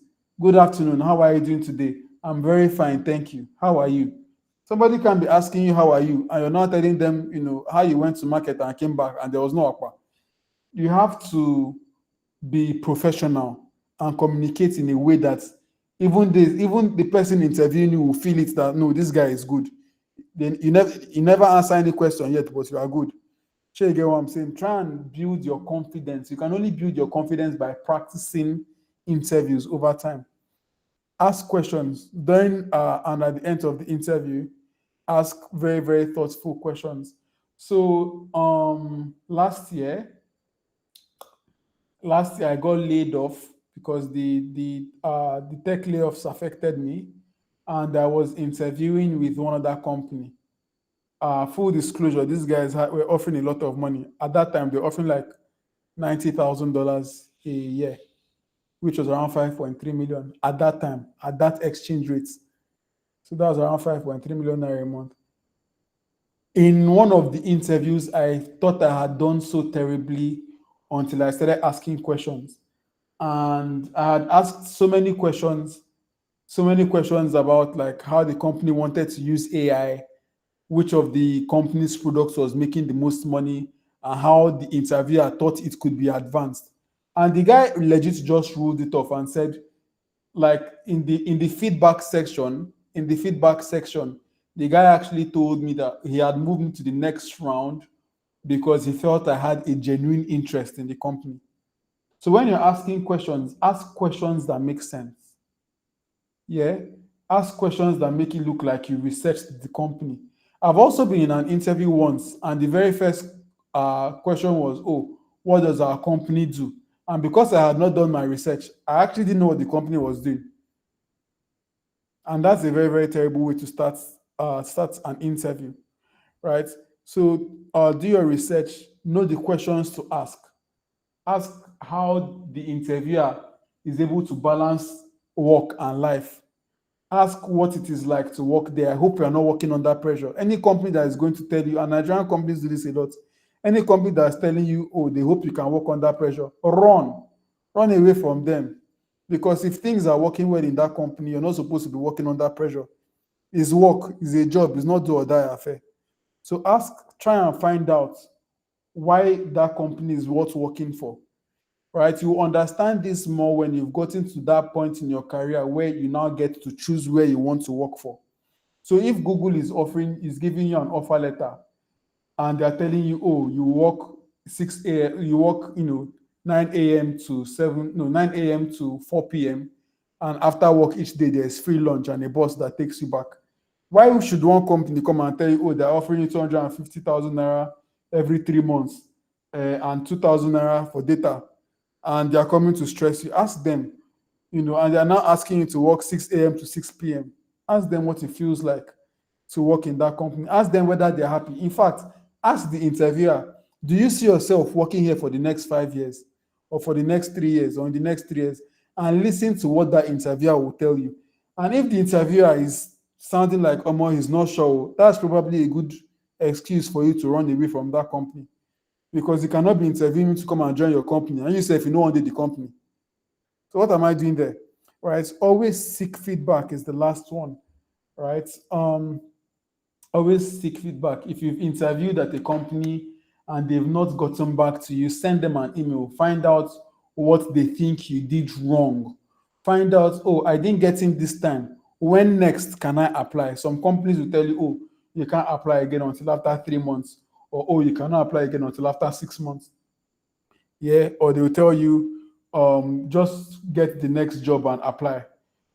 Find out, try to keep in touch with the recruiters, right? From time to time, you can still go back to them and email them and find out if there's any opening. And because they've interviewed you before, they will feel like, and you've been reaching out, somehow, they might feel somewhat obliged to move you to the next round. It happens, at least it's happened to me at least 3 times.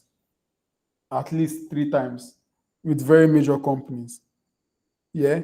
So always seek feedback. Always seek feedback. You didn't get in this time, no problem.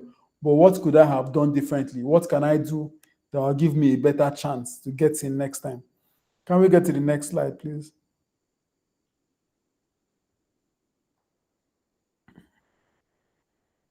Yeah, so these are a couple of resources that we have here. To this, I would just be sharing. Oh, hold on. Let me find, sorry. Let me just add to this by sharing my Medium account where I talked about many of these things in full detail.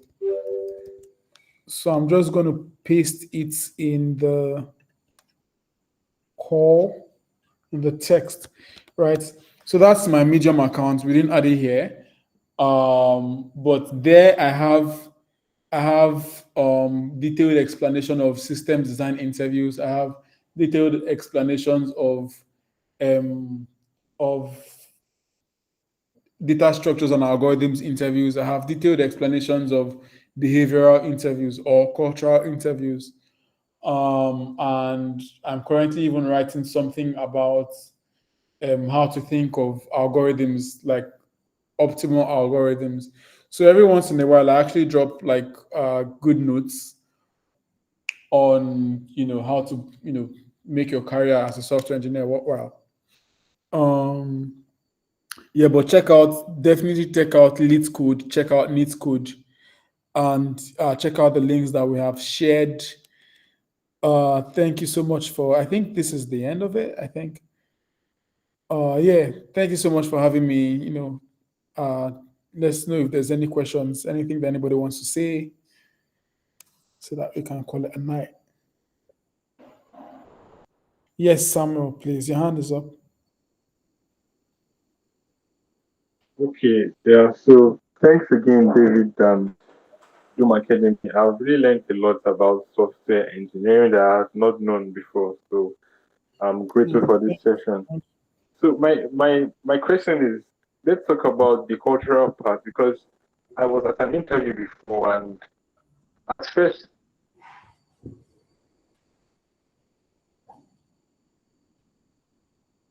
like, okay, it can't work out at the moment Sorry, I because didn't get that. of the location, and it can't be a remote job. So how do we, in a situation like this, how does one prepare ahead of?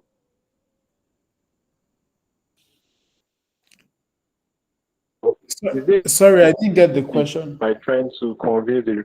Hello, can you hear me? Okay, I can hear you better now. It Okay, was breaking. okay. I said, like, some months ago, I had an interview with a company, and towards some point of the interview, they asked for my location. And when I said I was in Nigeria, they said they can't offer me that position now because of my location. So I'm saying, in a situation like this, would you have advised one to try and mitigate it by trying to convince the recruiter that you can still work remotely, or you let it go? Or is it that they have some cultural reservations that they might not want to accept Okay, based on so location? Yeah. so as far as that goes, let me explain why some companies might not. First of all, it depends on the. First of all, it depends on the. Okay, so first of all, to answer the question, what I would usually do in that situation is ask whether this role can be done remotely, right? And then if the interviewer says no, that we can't do the role remotely or we cannot work remotely, then the next thing I'll do is to tell the, okay, so for example, if it's UK, many people are applying to jackpot to the UK, is to just tell the interviewer that, oh, you understand, but if anything brings you to this part of the country, that you'll be in touch with them. So, for example, it was a UK role. It was a company in the UK, and they said they can't work remotely. You can tell the person, "Oh, thank you, that's okay." But if anything, in case anything brings me to the UK in the nearest future, I would like to be in touch with you. They're not going to turn it down. UK people are looking for Nigerian developers everywhere. But as to why they don't want you to work remotely, it's a lot of things. Sometimes it might be the seniority level of the role. So many companies are more open to senior engineers working remotely than junior engineers. That's one. Two, the company might not have the permission to be able to hire outside. Maybe they don't have the funds to be able to hire outside because they've not been able to set up a means of payment, right? The documentations for those things are plenty. Many companies as well don't have the resources to move you over to the UK or move you over to the US. As much as they would love to, sometimes the rule or the law in that environment might be that before you hire anybody outside the UK, you have to make sure that there is no other person within the UK that can do that job. Right. So when my brother finished from school and got a job in the UK back then, the company had to, like, after deciding that they wanted to hire him, the company had to just stop accepting any other offers just so that they could prove that he was the only person that could do that job. So it's a lot of things. Sometimes it's not even just the money. Sometimes the company might be thinking, oh, rather than hire somebody from Nigeria, we'll have to pay for their flight tickets, we'll have to pay for their visas, we'll have to, issue them visas and become responsible for them.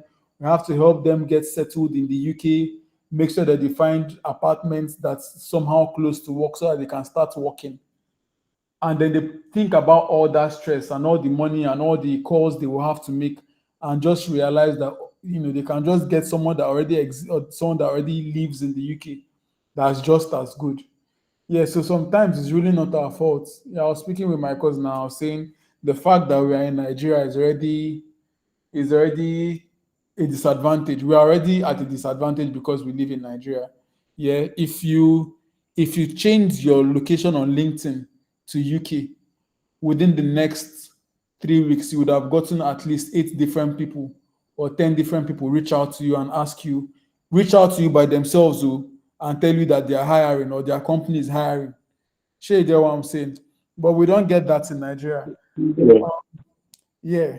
So that basically is it. You can always reach out to them and tell them, oh, okay, so if it's not remote now, maybe I would keep in touch. Whenever I'm in this location, I might reach out. It's not that difficult. It's not that bad. Did I answer your question? Okay, yeah. Thanks a lot for that. Mm, okay. Is there any other questions that we will be taking?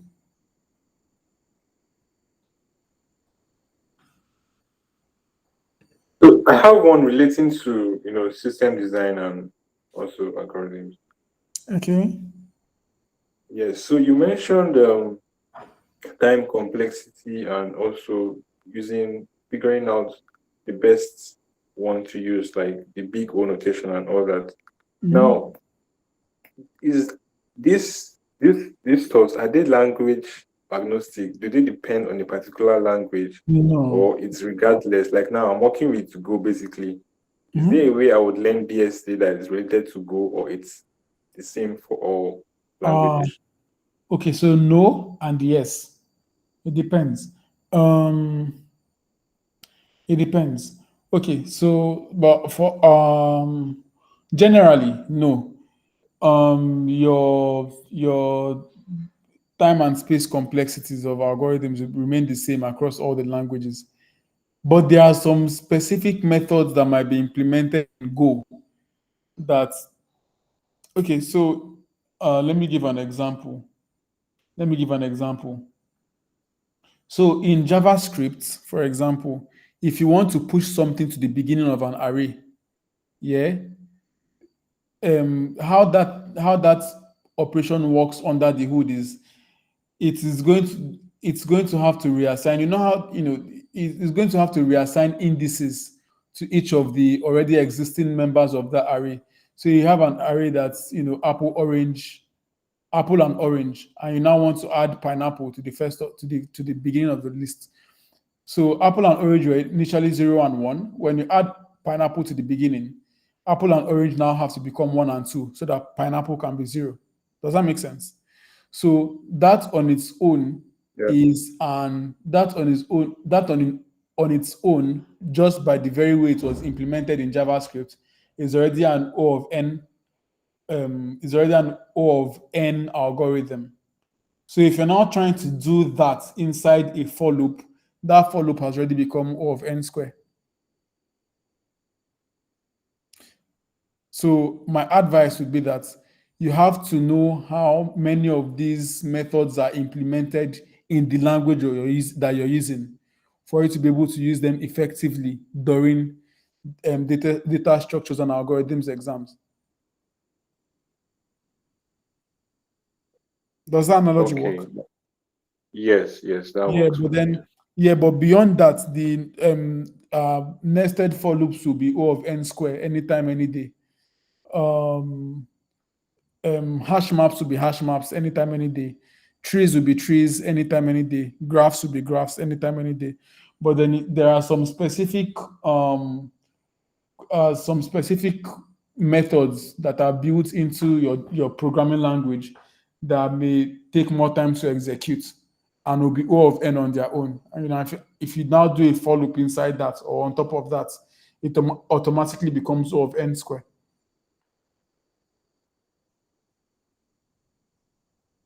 Okay, thank you. I'll do more research relating to all this. Thank you. That's okay. That's fine. All right, guys. Chukwemeka, over to you. Thank you very much for having me.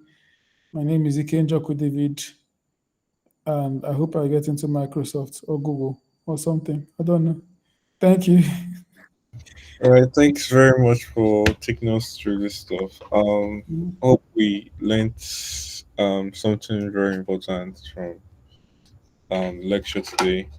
The recording of this lecture will be uploaded to YouTube, and I'll share the link subsequently. Also, we're going to roll out an update where you can actually watch previous webinars on YouTube and also on our platform and this thing.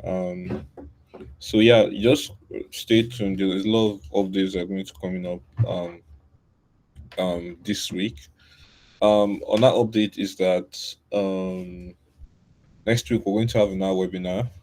This summer is going to be shorter. We're just going to be it's just going to be expository, and we won't be going into so much details, just like non-technical roles in tech. So for those people that are not technical, or like areas that maybe you've been struggling with programming for a long time and you want to like venture into another area, we're just going to share like, or you're also going to have a speaker that is going to talk about different areas in tech that you can actually look out for. Also, there are multiple areas you can do that can actually give you like multiple streams of income. Maybe you have like a skill for programming, but you also have a flair in video editing or graphic design or something like that. Just all these areas are not that technical, but are just something you can actually use to actually like have a role in tech. So those are things that we're going to be looking at next week. So thanks for staying all the way to the end. I know this one has been a long class. Thanks for your patience. Thanks for waiting. Thanks for listening all through. A great one. Samuel, you have a question. Yes, please. I want to ask David how we can reach out to him in case there are further questions related to DSA and system design and software engineering as a whole. Okay. Yes, I'm in the Dome Academy group. So my contact detail is there. My phone number is there, but I'm going to put it here as well. 3879. Okay, so that's the number that I use for WhatsApp and maybe Twitter. Okay, an email. You can also just send me an email. I feel like that's the fastest way to reach me. Just send me an email.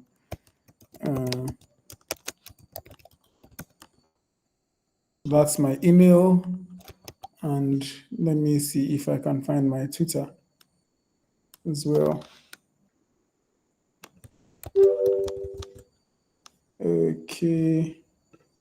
And this is my Twitter and LinkedIn.